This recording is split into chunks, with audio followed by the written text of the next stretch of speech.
Greetings, this is Griff Ruby with part 4 of my series, The Devolution of Authority. Well, in the first one we talked about the election of a pope and how in the absence of the normal papally appointed electors or even the appropriate sort of clear identifiable Roman congregation, the next thing it could devolve down to would be basically the bishops of the church and whatever congregation that they would agree upon. And then the next part we talked about how certain personnel management, church-wide personnel management details of a pope could also be delegated or otherwise devolved to other lesser officers in the absence of a pope. And then we talked about, in the third one, we talked about how even the use of multiple bishops could be scaled back. I mean, that you should have 3 if you could do that, but 2 is also acceptable, and in an extreme pinch, even 1, but the circumstances really would have to warrant that. However, in all of these cases, there's a minimum that you don't go beyond, because if you go beyond that, first of all, you wouldn't have enough to have an apostolic church, and second of all, you would really, in fact, be claiming that the church had truly disappeared. And that would be if you defined apostolic bishops right out of existence. Well, in this fourth part, I now want to talk about the detailed personal management of the church. So in here, this really has to do with the mapping of particular bishops to particular members, because after all, other than the Pope, every other bishop has at most just particular flocks or particular individual Catholics whom he presides over. So now we have the conventional diocesan, territories, which is the normal, it's the ideal. If you can do it by all means. It's really the way the church was meant to operate. However, we do know that when there's vast stretches of land with very few Catholics, or even none at all, when we discovered the American continents, or now the whole world seems to be kind of close to this, where there's just a handful of Catholics scattered here and there. You have what's called missionary territories, and that's another way that one could manage an area. And then, of course, there's the broader one that would be all other forms of particular flocks. Key thing being is, e.g., I just had some examples here. Order, as in like a religious order or religious congregation, personal prelature. These are examples. The idea being that the bishops of the church differ from the Pope at least in every case by being subject to the Pope. Now, you could, in rare occasions, have a bishop that is in at least some sense still responsible for the whole church. The Apostle Paul so describes himself, the care of all the churches, he actually says at one point. But that's probably rather exceptional. But at least collectively, the bishops really should have the care of the whole church. The only exception being, of course, they're not the ones responsible for the Pope, or they don't have the care of the Pope because the Pope isn't a member of their flock; they're a member of his flock. They're members of his flock. So there's a subordination. But the other thing, and this is by far not only the norm but the way it's meant to go, is that first of all, bishops have particular flocks. This bishop has these particular priests who have these particular religious and lay individuals who are his flock. They comprise his flock. And another bishop has another set of priests and another set of people, religious and lay. And the next bishop has yet something else, another group, and so on. And together, all of these comprise the whole church, other than, of course, the Pope himself, who is over and above all of this and all of them. So, now how do we divvy this up? The commonest and by far the most usual and practical and probably the wisest, and what the church has normally done for probably, maybe at least 1800 years, is to carve up the surface of the world into these territories and call them dioceses. In the beginning, A bishop would just go to this or that city, and usually be a large city, and that would get a bishop. But they didn't really worry about what boundaries were. They just kind of, this bishop, and even more vaguely, this apostle will go east, and that one's going to go north, and that one's going to go north and west, and this one's going to go south and west, and and this one's going to go east and east and east, and and so forth, and this one's stay here in Jerusalem, and they just kind of went in different directions. Later on, they began systemizing it out, where they would set up in cities. They were doing this by the end of the New Testament era. And then there would also be later on boundaries, full proper dioceses in more natural and ideal sense of the word.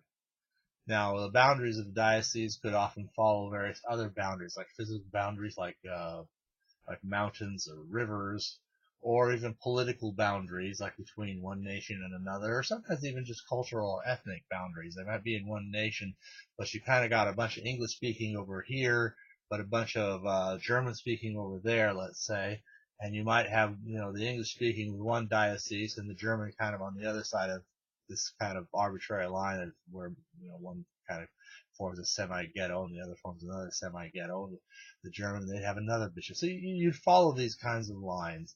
These things could be moved around, shuffled around, dioceses could be combined, split up, or whatever, and sometimes where you have a lot of a major apostasy, like in an area like a lot of Africa went Islamic, for example. You had a huge apostasy there. So, when that happens, you have areas that's in the area of unbelievers. So, you would have a lot of infidels, in partium infidelium, I think is what they called that. So you can have a variety of different situations, but the idea is it's supposed to be carved up. And of course, physical geographical territories is the best and the most ideal and proper and the normal way the church does business, and something that genuinely should be restored at the earliest reasonable opportunity. However, there are other ways things can be carved up. Like I said, when you've got missionary territory, you might have several bishops, and they might work within the same area, and maybe with people with different languages or sets of cultures or customs. The different people evangelizing the Americas when that was still missionary territory. And sometimes the missionaries would collide with each other and so forth. Or even going to China and places like that. You had the Franciscans who had one approach with the Chinese, and the Dominicans had a totally different approach. And the two approaches didn't blend very well. So, but they all kind of shared the same area. They all, and even had potentially in some ways some of the same flock, except insofar as an individual Chinaman might prefer the Dominican approach, or another might prefer the Franciscan approach, and go with one or the other.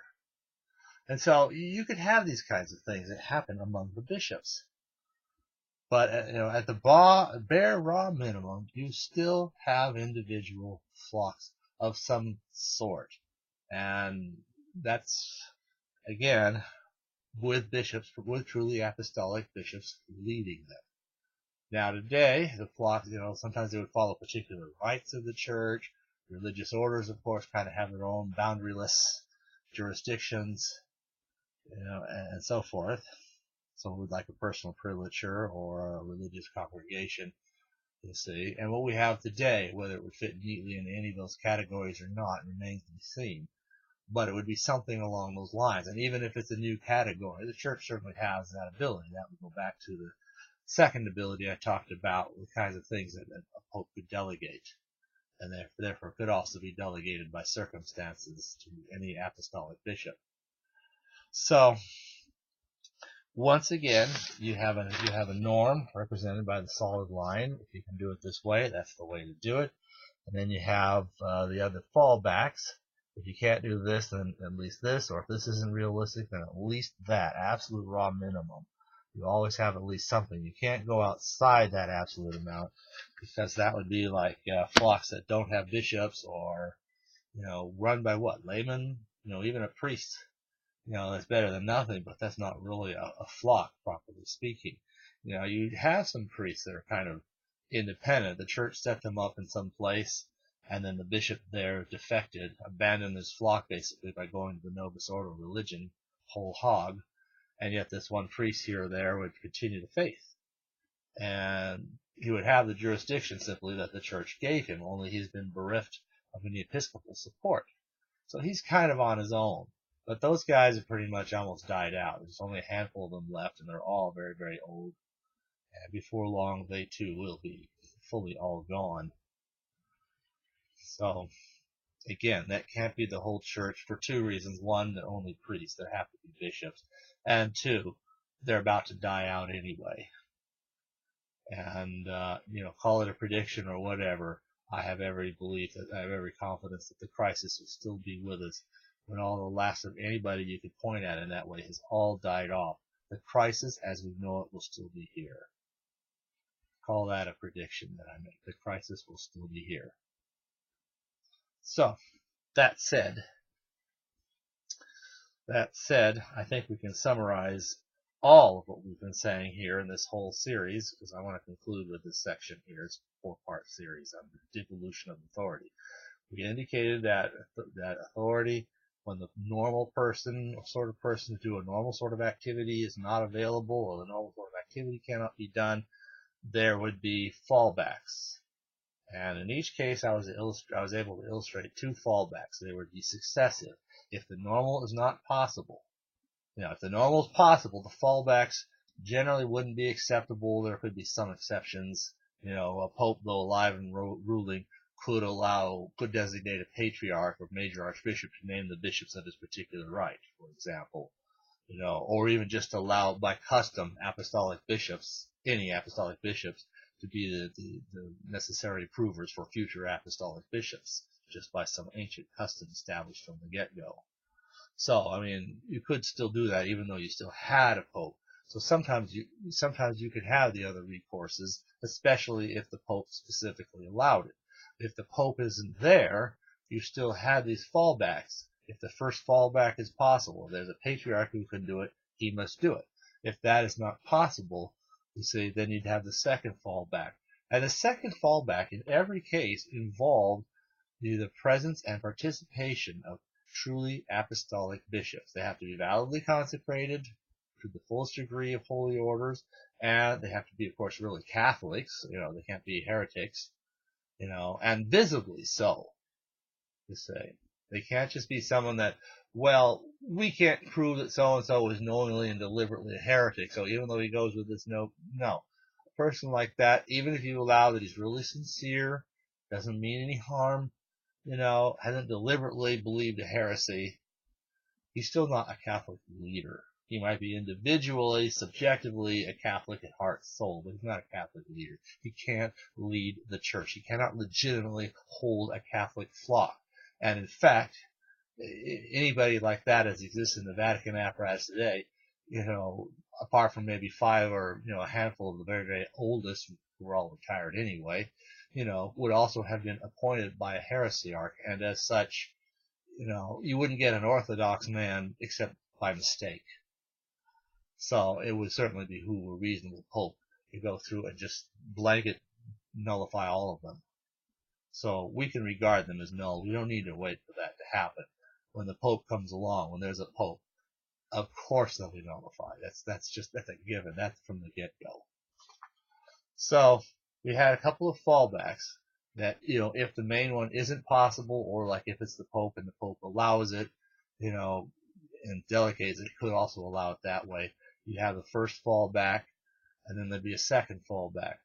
But that would be the end. Things could never, ever get so desperate that you have to go beyond that second fallback. And that's very important too. So when people oppose the authority of the church, they laicize everybody. Now, how are you ever going to get a church from that? You see, that would really be laymen, or maybe priests, or maybe illegitimate bishops, like from old Catholics or whatever, having to somehow try to create an apostolic church. They can't do it. All of these things are necessary, and they require as a bare, raw minimum the one thing that we are dogmatically promised, that there would always be a body of legitimate apostolic pastors on the earth. So when the last of those appointed by any pope or possible patriarch has died off, and the crisis is still with us, I'm making this prediction, you either got to throw away your faith, decide God has given all up on the church, or you're going to have to do the only other thing that one can do, the only Catholic thing to do. Let's look at our traditional bishops and realize they've got more than some people have been giving them credit for, maybe even sometimes even themselves. They've got more than they've been given credit for. And this absolutely has to be. So that's the devolution of authority.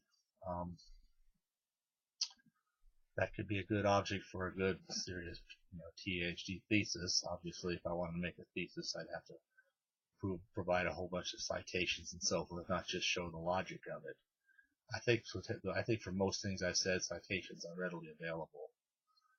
But for right now, that's going to be enough. Thank you.